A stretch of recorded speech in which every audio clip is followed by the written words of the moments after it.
avec le système.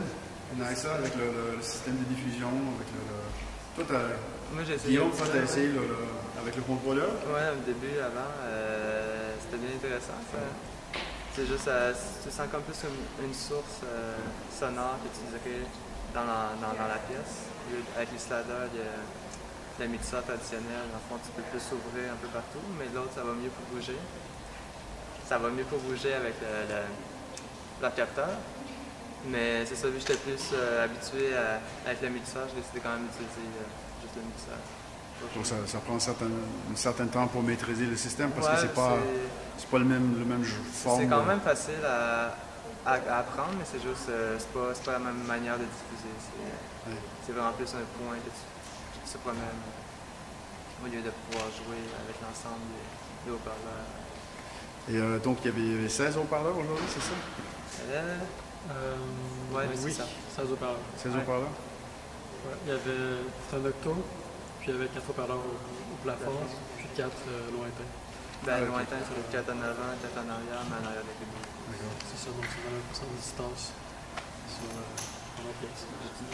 Et donc, parce que vous avez parlé, parce qu'on a parlé de ta pièce avec Kevin, de la densité de la pièce, est-ce qu'avec la différence de hauteur, est-ce que ça a aidé à faire sortir certaines faire mieux entendre les textures super denses? Oui, autant j'essaye d'utiliser les 3 différents plans, quoi, qui sont aériens, plus que 3 plans, mais bon, les lointains, et à certains moments de la pièce où, par exemple, la deuxième partie, je la fais vraiment partir d'en haut. J'essaye aussi parfois d'utiliser des points très localisés, vraiment de sortir un seul haut-parleur parfois de la masse. Mais moi j'aurais aimé essayer l'interface gestuelle, mais je pense que ça n'a peut-être pas été très approprié avec ma pièce parce que en fait, comme tu dis, si c'est un point que tu déplaces, ça doit être dur de diffuser des grosses masses avec ça. C'est ça, c'est pas ça. Peut-être plus pour la musique, tu peux suivre bien les objets. En fait. Tu peux le mettre plus en mono, plus stéréo, puis un petit peu plus large. Ok. Mais c'est quand même juste une source disponible. Ok. C'est ça, c'est pas juste que tout bouge en avant et en arrière, tu peux vraiment élargir mettons le centre de Oui, c'est ça, à cause dépendant de l'angle de ta main. Oui. De même, c'est plus mono, oui. plus stéréo, et plus large, ça prend plus de haut-parleurs. Ah. Puis, c'est ça, il y a aussi par rapport, si tu es plus au centre, tu as comme un petit graphique qui représente un peu la distance par rapport au centre. Si tu es plus au centre, tu vas faire un petit peu plus large, si tu s'en vas un peu plus loin, le son il diminue, mais il s'en va sur le côté aussi. Ce que j'ai trouvé par contre, c'est le fait que les haut-parleurs sur le plan supérieur soient orientés vers le sol.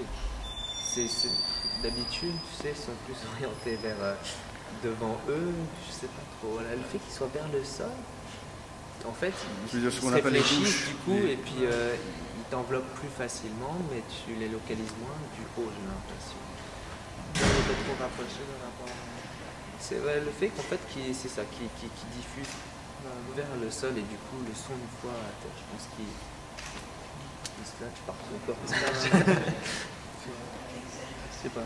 Par exemple à Montréal, tu sais, au conservatoire, le plan aérien, je le sentais plus.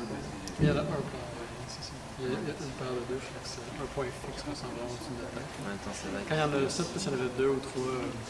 S'il y en avait 2 ou 3, on sentirait pas tant le mouvement avant ou derrière. Ouais. Mais c'est vraiment difficile, les hauteurs localisées. Ouais, c'est ça. En haut de la tête, il faut que je lève la tête pour faire ça vraiment. Puis... Ça, tout est un petit peu de son. Moi, j'ai l'impression que parfois, avec la diffusion, quand j'ai regardé des gens qui restent vraiment fixes sur le truc, j'ai vu certaines... J'ai remarqué dans ta pièce, Maxime, que tu as fait ça vraiment beaucoup, que tu as vraiment levé la tête beaucoup plus que je vois chez d'autres gens qui diffusent.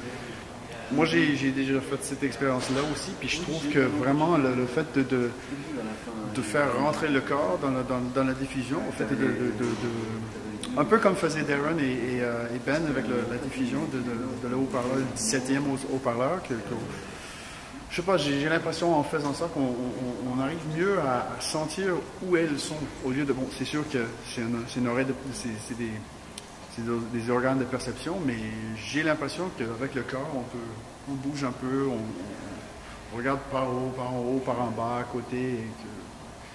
Moi, je le sens mieux. Je sens mieux l'emplacement et le déplacement du son quand il y a un peu de mouvement du corps, au lieu de rester là coincé comme on voit quelqu'un qui gonne sur le console. Mais même pour un spectateur, c'est intéressant de bouger la tête parce que c'est clair que tu vas décupler ton expérience perceptive, quoi. Oui, c'est vrai.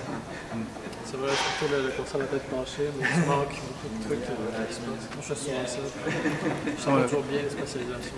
On a vu ça, un gars à Victoria qui s'est allongé sur le plancher entre les sièges. Je suis sûr qu'il a presque rien entendu des aigus. Bon.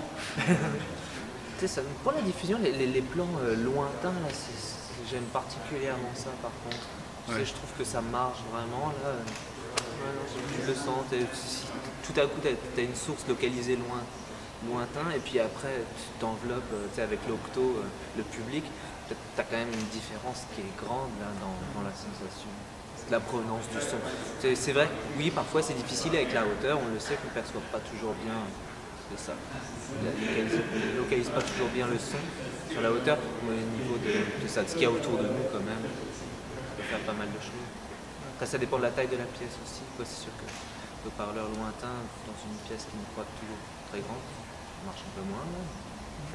C'est toujours la fin d'avoir pris ça. C'est ça. C'est juste honnête.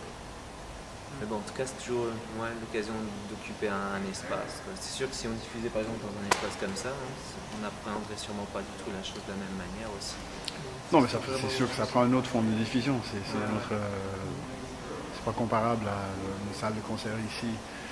Mais une salle de concert, tu diffuses, puis tu as en tête qu'il y a la salle qui est stable. En fait. Une place comme ça, il faut jouer avec l'architecture. Avec les bruits. Ouais, avec les bruits. C'est difficile d'avoir un son comme pur, mais tous les effets sont beaucoup plus prononcés. C'est intéressant. Ben, merci. Merci d'être venu à Toronto. C'est vraiment cool.